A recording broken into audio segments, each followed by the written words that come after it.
반갑습니다. 오늘도 귀한 예배에 나오신 여러분 모두를 온라인으로 예배드리는 여러분 모두를 주님의 이름으로 환영합니다. 우리를 또 이 예배의 자리로 불러주신 하나님 한 분만 바라보면서 그 주님 앞에 온전한 예배 드리며 나아가는 귀한 시간 되길 소망합니다. 우리 함께 찬양하심으로 주님 앞에 예배하겠습니다.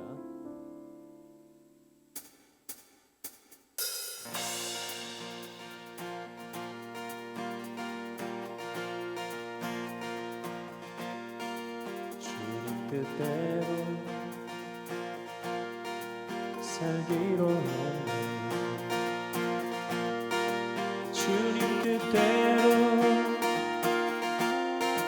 살기로 했네. 주님 뜻대로 살기로 했네. 뒤돌아서지 않겠네. 이 세상 사람 날 몰라줘도 이 세상 사람 날 몰라줘도 이 세상 사람 날 몰라줘도 뒤돌아서지 않겠네. 뒤돌아서지 않겠네. 어떠한 시련이 와도 수많은 유혹 속에도 신실하신 주님 약속만 붙들리라. 세상이 이해 못하고 우리를 조롱하여도 신실하신 주님 약속만 붙들리라. 돌아서지 않으리.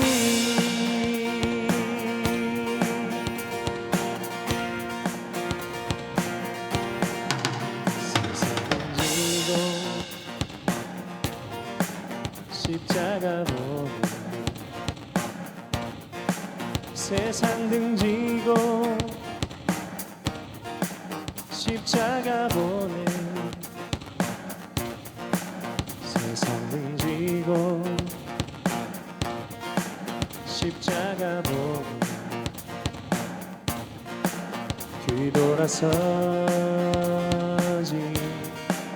않겠네.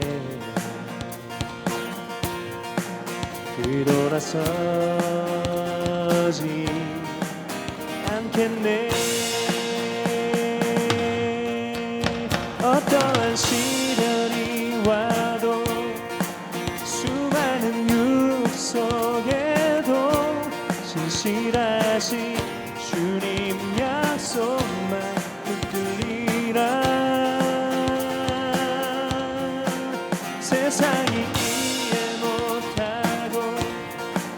우리를 조롱하여도 신실하신 주님 약속만 붙들리라. 어떠한 시련이 와도 수많은 유혹 속에도 신실하신 주님 약속만 붙들리라. 세상이 이해 못하고 우리를 조롱하여도 신실하신 주님 약속만 붙들리라. 돌아서지 않으리.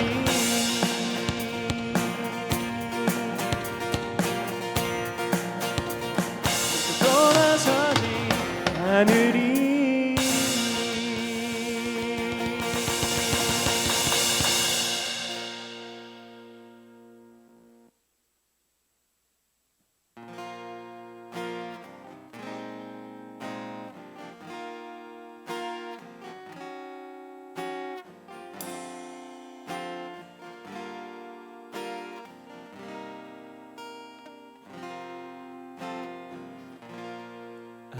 안개가 날 가리워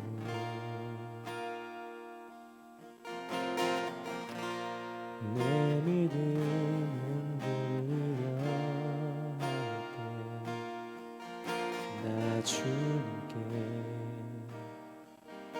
나아가네. 주님은 삶 같아서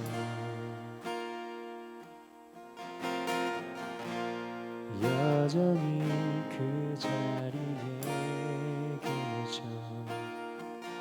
눈을 뜨면 보이리라 날 위한 그 사랑.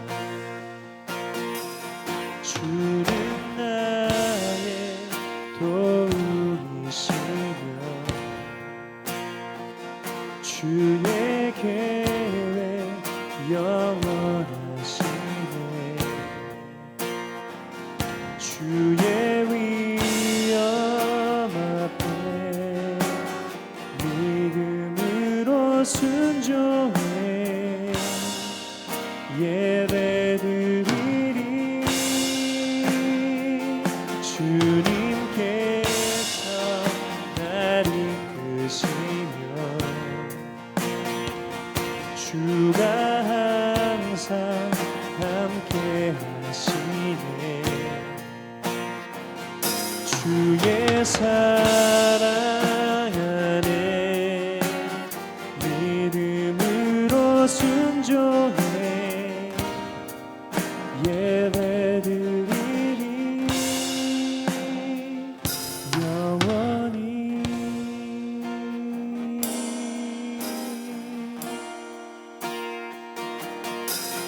주님은 삶 같아서 주님은 삶 같아서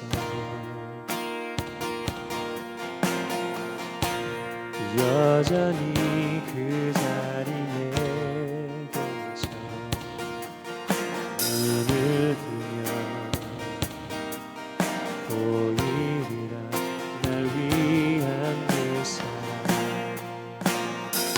주는 나의 도움이시며 주의 계획 영원하시네. 주의 위엄 앞에 믿음으로 순종해 예배드리리. 주님께서 날 이끄시며 주가 항상 함께 하시네. 주의 사랑 안에 믿음으로 순종해 예배드리리.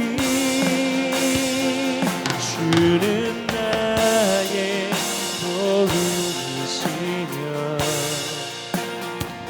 주의 계획 영원하시네. 주의 위엄 앞에 믿음으로 순종해 예배드리리. 주님께서 날 이끄시며 주가 항상 함께 하시네. 주의 사랑 안에 믿음으로 순종해 예배드리리 영원히.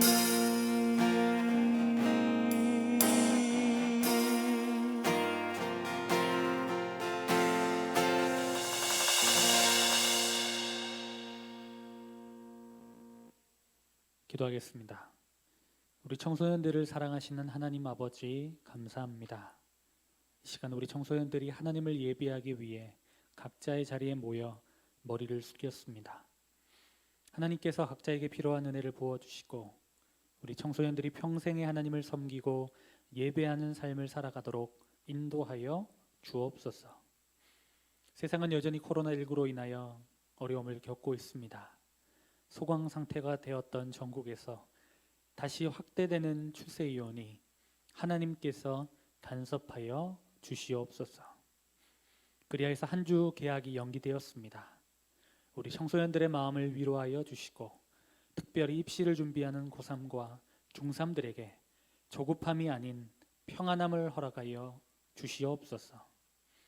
오프라인 개학을 준비하는 선생님들과 그 모든 과정 가운데 함께 하셔서 안전하고 완벽하게 준비가 이루어지게 하시고 학생들이 학교에 나가 친구들과 교제하며 신나게 공부할 수 있도록 도와 주시옵소서. 우리 교회는 온라인으로 예배드린 지 벌써 2달이 훌쩍 넘었습니다. 처음에는 마음을 다해 예배하였지만 조금씩 게을러지는 우리들의 모습을 보게 됩니다. 늦게 자고 늦게 일어나서 예배를 소홀히 하는 모습이 있다면 다시 우리들의 마음을 바로잡아 주시고 하나님께 최고의 예배를 올려드릴 수 있도록 도와 주시옵소서. 코로나 이후의 세상은 더욱 불확실해 보입니다. 하지만 하나님이 우리의 소망 되신다는 사실은 변함없는 줄 믿습니다. 하나님께 소망을 두며 세상을 넉넉히 이기는 참된 예배자되게 인도하여 주시옵소서. 지난 금요일은 스승의 날이었습니다. 우리 청소년들이 하나님 앞에 바로 설 수 있도록 기도하시고 사랑으로 섬기시는 우리 교사들의 수고를 기억하여 주시고 이 귀한 사명 감당하는데 부족함 없도록 한없는 은혜로 채워 주시옵소서. 말씀을 전하시는 우리 김민석 전도사님 기억하여 주셔서 성령 충만함을 입혀 주시고 생명의 말씀이 우리의 마음을 찔러 쪼개며 회복되는 시간 되게 도와 주시옵소서. 오늘 예배도 주님께 의탁하오며 예수님의 이름으로 기도드립니다. 아멘. 사도신경으로 우리의 신앙을 고백하겠습니다.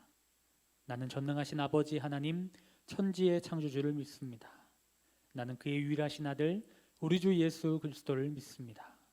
그는 성령으로 잉태되어 동정녀 마리아에게서 나시고 본디오 빌라도에게 고난을 받아 십자가에 못 박혀 죽으시고 장사된 지 사흘 만에 죽은 자 가운데서 다시 살아나셨으며 하늘에 오르시어 전능하신 아버지 하나님 우편에 앉아 계시다가 거기로부터 살아있는 자와 죽은 자를 심판하러 오십니다. 나는 성령을 믿으며 거룩한 공교회와 성도의 교제와 죄를 용서받는 것과 몸의 부활과 영생을 믿습니다. 아멘.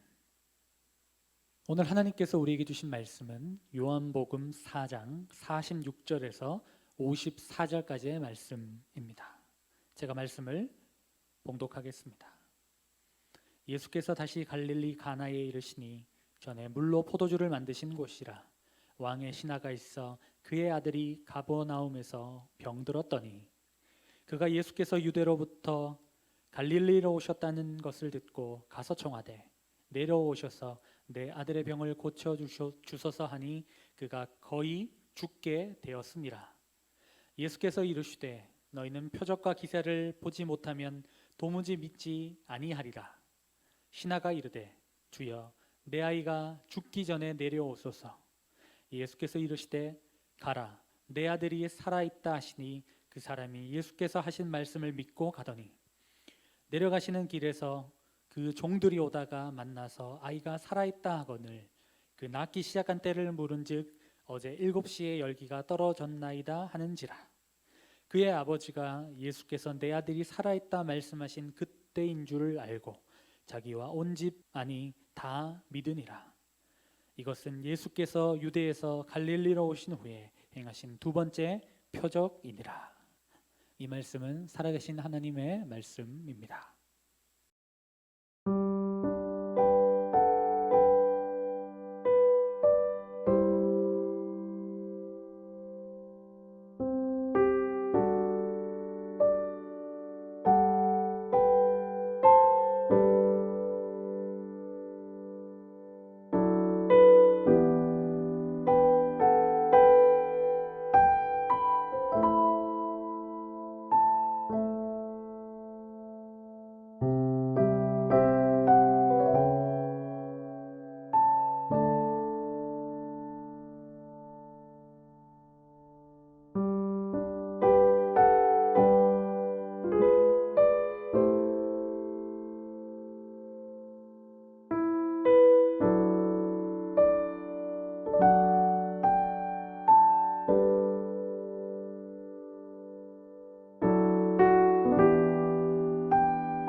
여러분 반갑습니다.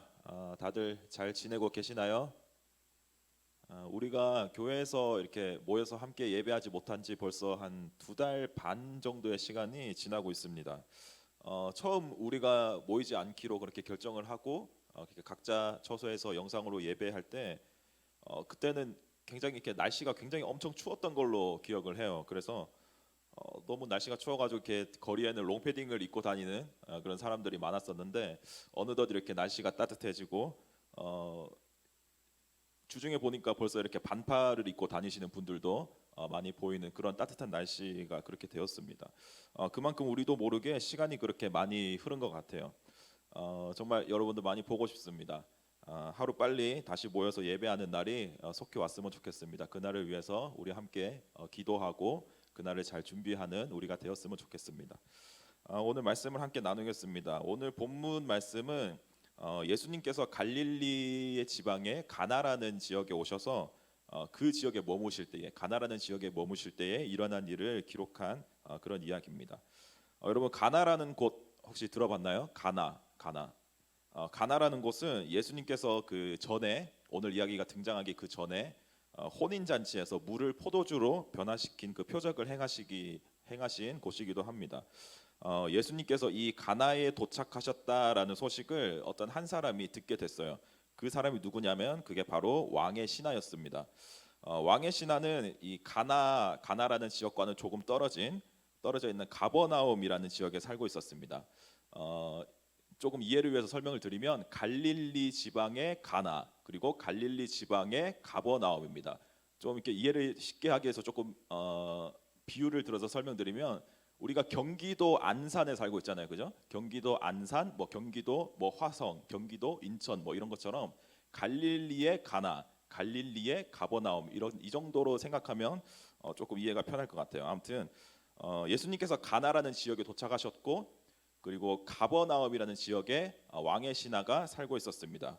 이 가나와 가버나움 사이의 이 거리를 이렇게 계산을 해보면 대충 한 정확히는 아니지만 약 한 32km 정도 된다라고 그렇게 많은 학자들이 이야기를 하고 있습니다. 이 32km가 어느 정도일까 이렇게 잘 생각을 해보다 보니까 저는 이렇게 휴대폰에다가 내비 어플에다가 이렇게 한번 찍어봤어요. 우리 교회를 기준으로 32km가 어느 정도 되나 이렇게 한번 찍어보니까 우리 교회를 기준으로 출발점을 삼아서 출발을 하면 여기서 한 서울랜드 정도까지 대충 한 서울랜드 정도까지가 32km 정도가 나오더라고요. 그러니까 내비를 쳐서 이렇게 검색을 했으니까 이런 뭐 꼬불꼬불한 길 이런 걸 다 계산해서 32km가 한 그 정도 나오겠죠. 아마 직선 거리를 쭉 펴면 아마 더 먼 거리가 될 것 같습니다. 아마 그 정도 생각하시면 될 것 같아요. 아무튼 이 가버나움에 살고 있는 이 왕의 신하한테 이게 아주 긴급한 문제가 하나 있었는데 그게 바로 뭐냐면 바로 알 수 없는 병으로 인해서 죽음을 눈앞에 둔 그 아들을 하나 갖고 있었다라는 것입니다. 이 왕의 신하는 분명히 그 죽어가는 아들의 병을 고치기 위해서 자신이 할 수 있는 모든 수단과 방법을 동원을 엄청나게 했을 거예요. 주변에 병을 고칠 수 있는 능력이 있는 사람들을 수소문해서 찾아보기도 했을 것이고 뭐 돈이 필요하다면 뭐 재정이 필요하다면 그 아들을 고치기 위해서 그 치료를 위해서 아낌없이 그 돈을 투자하기도 했을 겁니다. 세상에 그 어느 부모가 죽어가는 아들을 위해서 자신이 할 수 있는 최선을 다하지 않을 수 있을까요? 왕의 신하도 마찬가지였을 겁니다. 그럼에도 불구하고 결국 아들의 병을 고치지 못하고 죽어가는 아들을 바라보아야만 하는 그런 상황까지 이르게 된 거죠. 그때 이러한 상황에 놓여 있는 왕의 신하에게 한 가지 소식이 들리게 되는데 그게 바로 예수님께서 갈릴리 가나에 도착하셨다라는 소식이었습니다. 더 이상 아들을 위해서 아무것도 할 수 없는 이 왕의 신하는 마지막 희망으로 예수님께 달려가기로 결심을 합니다. 우리가 보통 이 이야기에서 흔히 왕의 신하의 믿음에 대해서 이야기를 많이 하는데요. 이 왕의 신하의 믿음에 대해서 이야기할 때 나중에 후반부에 등장하는 예수님께서 이렇게 말씀하십니다. 다시 돌아가라라고 말씀하시거든요. 그 다시 돌아가라고 하신 그 말씀에 순종을 해서 다시 집으로 돌아간 것을 가지고 그것만 가지고 왕의 신하의 믿음을 이야기하곤 합니다. 근데 사실 왕의 신하의 믿음은 약 32km 떨어진 곳에 계시는 그 예수님께로 달려가는 그 첫 걸음부터 이미 이 왕의 신하의 믿음이 시작되었다라고 볼 수 있습니다. 여러분 가버나움에서 예수님이 계시는 가나로 간다고 해서 100% 예수님을 만날 수 있는 상황이 아니었어요. 지금 시대야 뭐 이렇게 우리가 스마트폰도 갖고 있고 뭐 예를 들어서 뭐 비유를 들어서 설명하자면 뭐 예수님한테 전화해가지고 예수님 지금 제가 가버나움에서 출발하니까 여기서 출발하면 한 몇 시간 걸릴 것 같으니까 뭐 한 오후 7시쯤에 뭐 롯데백화점 앞에서 보시죠 해서 예수님을 만날 수도 있는 거고 뭐 그렇지만 이 시대는 그런 시대가 아니에요.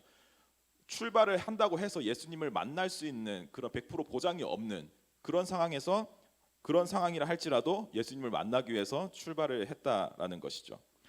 예수님을 만나러 그 집을 떠나 있는 동안 아들이 이제 죽기 직전인데 예수님을 만나기 위해서 집을 떠나게 되겠죠. 그 집을 떠나 있는 동안 아들이 더 위독해져서 어쩌면 아들의 마지막 가는 길을 곁에서 지켜줄지 못할지도 모르는 그런 상황일지도 모릅니다.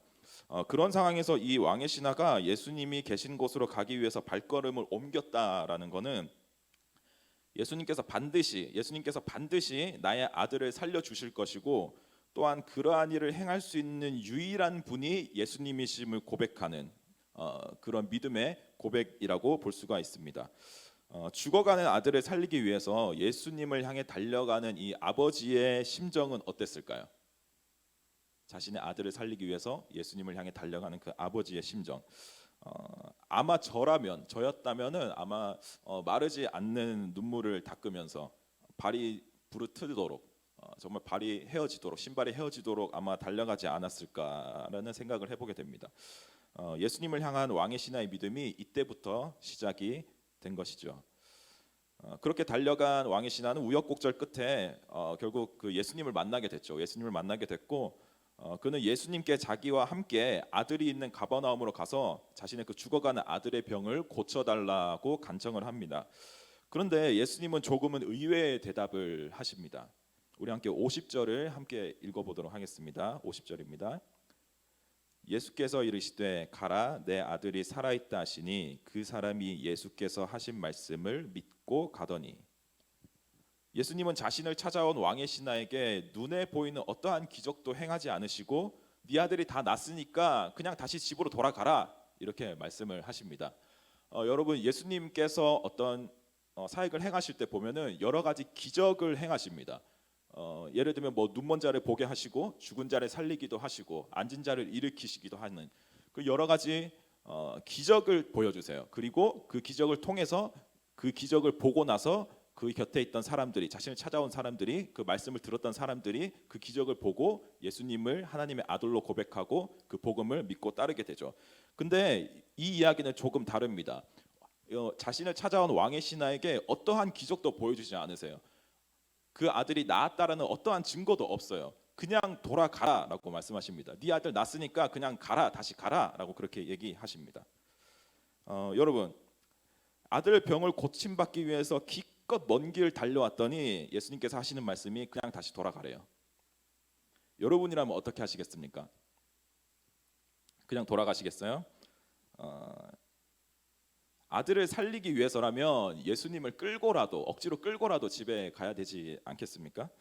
아니면 그 예수님이 자신에게 찾아온 이 왕의 신하가 정말 마음 놓고 안심하고 이렇게 돌아갈 수 있도록 아들이 치유되었다는 뭔가 이렇게 확실한 증거를 보여주고 확실한 증거를 가지게 해주고 그렇게 돌려보내야 되는 거 아니겠습니까?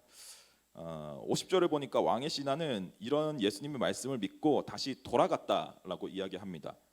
다시 집으로 돌아가는 길에 얼마나 많은 생각을 했을까요? 진짜 아들이 병이 났을까? 혹시 내가 속은 건 아닐까?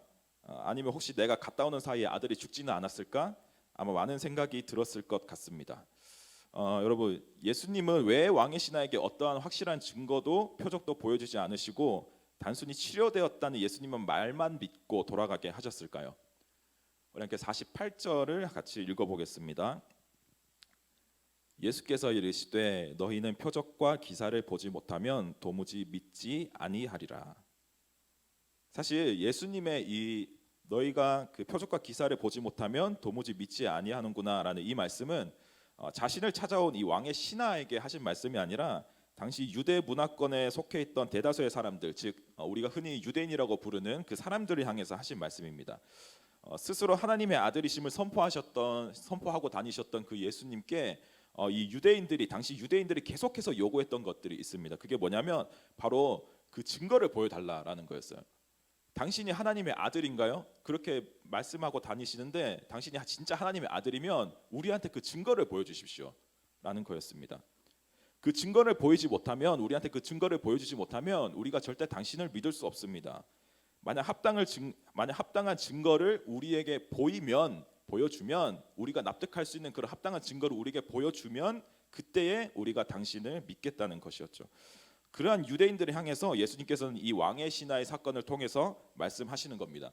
너희는 표적과 기사를 보지 못하면 도저히 믿지를 않는구나. 당시 예수님께서 도착하셨던 가나와 그 왕의 신하가 살고 있던 가버나움, 그러니까 통틀어서 이제 갈릴리 지방이죠. 그 갈릴리 지역은 이방 지역으로 분류되던 지역입니다. 즉 다시 말해서 그 지역의 사람들은 종교적으로 이방인으로 여겨졌던 거죠. 가버나움에 살고 있던 이 왕의 신하도 마찬가지였습니다. 그러나 이 이방인이었던 왕의 신하는 예수님을 향한 믿음으로 먼 길을 달려왔고 또한 예수님의 말 한마디에 다시 집으로 돌아갔습니다. 어떠한 표적도 증거도 요구하지 않았고 오직 예수님의 말씀만 믿고 돌아갔습니다. 예수님은 이방인인 왕의 신하의 이 믿음을 통해서 종교적인 겉모습은 갖췄지만 눈에 보이는 표적만 요구하면서 도저히 예수님의 말씀을 믿지 못하는 이 유대인들을 책망하신 겁니다. 여러분, 이 모습은 오늘날 우리의 모습과도 매우 닮아 있는 것 같습니다. 우리는 인생의 여정 속에서 때로 하나님께 증거를 요구할 때가 있죠. 이러한 요구는 어떨 때 주로 나타나냐면 우리가 인생의 어려움을 만나게 될 때, 무언가 나의 인생을 힘들게 만들 때, 그럴 때 많이 나타나게 되는 것 같습니다. 우리가 인생의 어려움을 만나게 되면 그 어려움 가운데 나를 내버려 두시는 것 같은 그런 마음에 하나님께서 살아계시다, 하나님의 살아계심, 하나님이 내 삶에 일하고 계심, 그런 것들을 쉽게 의심하게 됩니다. 우리는 그러한 상황 속에서 나도 모르게 어떠한 눈에 보이는 증거를 통해서 하나님의 살아계심을 확인하고 싶어 하는 거죠. 예를 들면 내가 지금 겪고 있는 문제를 하나님이 해결해 주시면 하나님이 살아계신다라고 확신합니다. 또는 내가 납득할 수 있는 무언가를 내가 직접 보고 나서야 하나님에 대한 의심을 거두어 드리는 거죠. 이러한 우리의 모습에 오늘 말씀을 통해서 예수님께서 우리에게 말씀하십니다. 너희가 표적과 기사를 보지 못하면 도저히 믿지를 않는구나. 지금 우리가 겪고 있는 이 상황들도 좀 마찬가지인 것 같습니다. 코로나로 인해서 우리가 함께 모여서 예배하지 못하고 학교에 또 등교하지 못하는 일들이 계속해서 미뤄지고 있는 상황이죠. 이럴 때 우리가 이렇게 들 수 있는 생각들이 있습니다. 어떤 생각들이냐면 하나님은 지금 뭐 하고 계신 걸까? 하나님은 이 코로나를 잠재울 능력이 없으신 걸까? 또는 하나님은 이러한 우리를 그냥 내버려 두시는 건가? 하는 그런 여러 가지 생각들이죠. 이러한 생각들이 왜 드는 거냐면 우리에게 뭔가 뚜렷하게 보이는 하나님의 표적이나 증거가 없기 때문이에요. 예를 들어서 만약에 우리가 열심히 기도를 했더니 코로나가 갑자기 내일 하루아침에 갑자기 깔끔하게 종식이 딱 돼버렸다고 생각을 해보죠. 그러면 우리는 아마 그럴 거예요. 와! 하나님이 우리의 기도 응답하셨구나. 와! 하나님이 살아계시는구나. 이렇게 아마 생각을 할지도 모르겠습니다. 왜냐하면 왜 그렇게 생각하냐면 코로나가 종식이 되었다는 그 사실이 우리가 하나님이 살아계시다라는 증거로 받아들이게끔 하는 그러한 역할을 하기 때문입니다. 그 증거를 우리가 눈으로 봤기 때문에 우리가 납득할 수 있는 어떤 증거를 우리가 눈으로 목격을 했기 때문에 하나님이 살아계시고 우리를 버리지 않으셨다라고 믿게 되는 거죠. 근데 우리의 지금 상황은 어떤가요? 코로나가 좀 안정된다 싶더니 또 갑자기 재확산의 위험 가운데 놓이게 됐죠.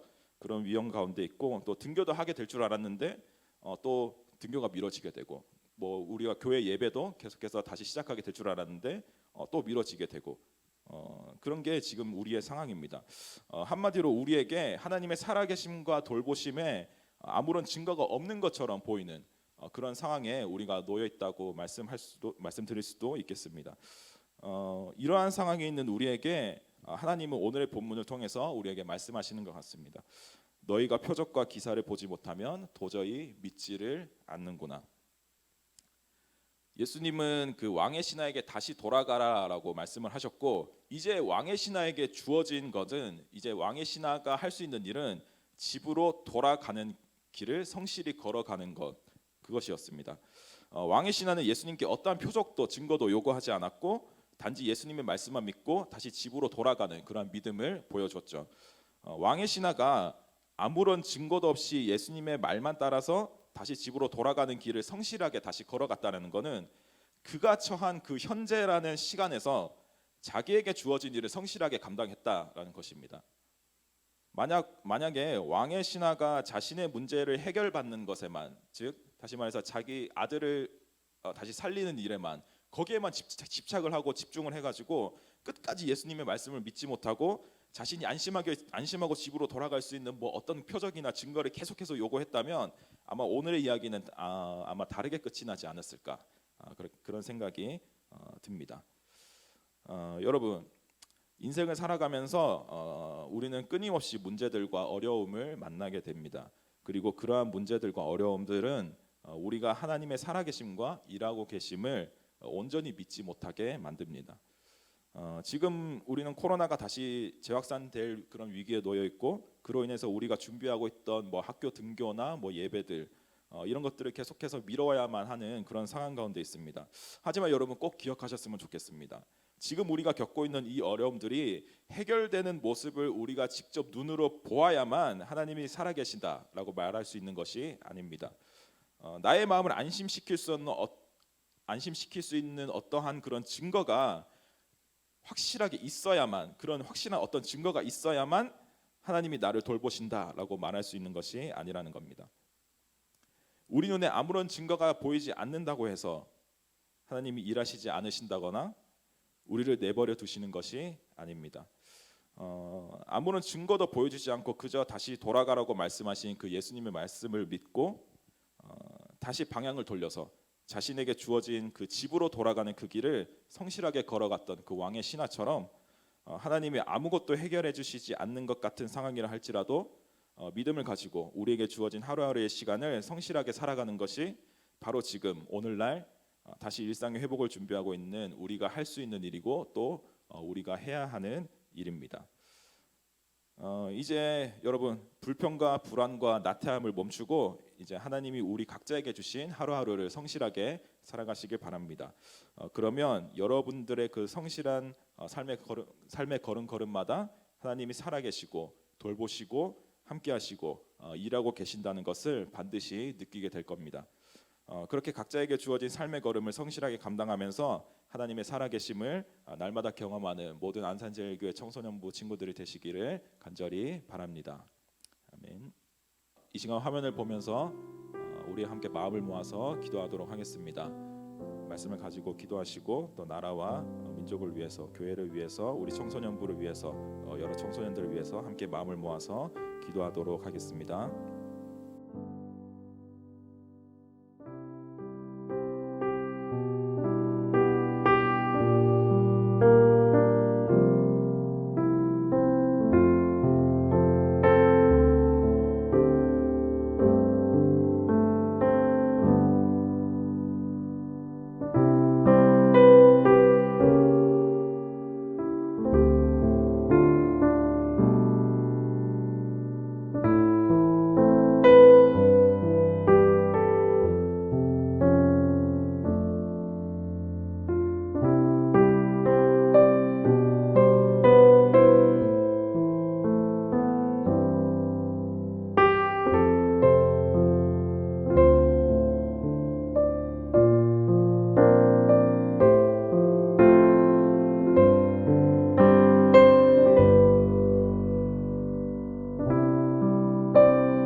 우리를 사랑하신 하나님, 참 감사합니다. 지난 한 주간도 우리를 지켜주시고 이렇게 함께 예배하고 또 말씀을 듣고 또 찬송하고 주님과 교제하는 귀한 시간을 우리에게 허락해 주시니 참 감사합니다. 주님, 오늘 말씀을 나눈 이 왕의 신화 이야기를 통해서 우리가 세상을 살아갈 지혜를, 또한 우리를 향한 예수님의 마음을, 하나님의 그 말씀을 더 깊이 우리 마음 가운데 새길 수 있는 시간이 될 수 있게 우리 마음을 새롭게 하여 주시고, 이 말씀이 그저 귀에만 들리는 것으로 끝나는 것이 아니라 한 주간 살아가는 우리의 삶의 원동력이 될 수 있도록 우리 마음 가운데 깊이 새겨 주시옵소서. 하나님, 여러 가지 삶의 어려움 가운데 있는 우리 친구들을 주님께서 기억하여 주시고 주님 돌보아 주시고 찾아가 주셔서 그들의 부르짖음을, 작은 부르짖음을 주님께서 들어주시고 그들에게 각자에게 필요한 하나님의 은혜를 넉넉히 채워 주시옵소서. 주님, 여러 가지 또 이 코로나 사태가 하루속히 진정될 수 있도록 주님 도와주셔서 여러 가지 다시 일상의 회복을 준비하고 있는 우리 모든 청소년부 친구들과 또 선생님들, 준비되어져 가는 그 모든 마음들이 더 잘 준비되어져 갈 수 있도록 여러 가지 상황들을 주님께서 함께 도우시고 인도하여 주시옵소서. 주님, 정성껏 예물을 준비한 그 손길 위에 하나님의 은혜로 더하여 주시고 드리는 그 예물들이 다른 곳에 쓰여지지 않고 하나님의 나라의 확장과 하나님의 그 복음을 위해서 성실하게 잘 쓰여질 수 있도록 주님께서 인도하여 주시옵소서. 이제는 우리 주 예수 그리스도의 은혜와 하나님 아버지의 크신 사랑하심과 성령의 교통하심이 예수님의 말씀을 굳게 믿고 내게 주어진 일들을 믿음으로 감당하며 살아가기를 원하는 고개 숙인 사랑하는 모든 청소년들 위에와 이들을 위해 수고하고 헌신하시는 사랑하는 우리 교사 선생님들 위에, 이 나라와 이 민족 위에 지금으로부터 함께 계시기를 간절히 축원하옵나이다. 아멘.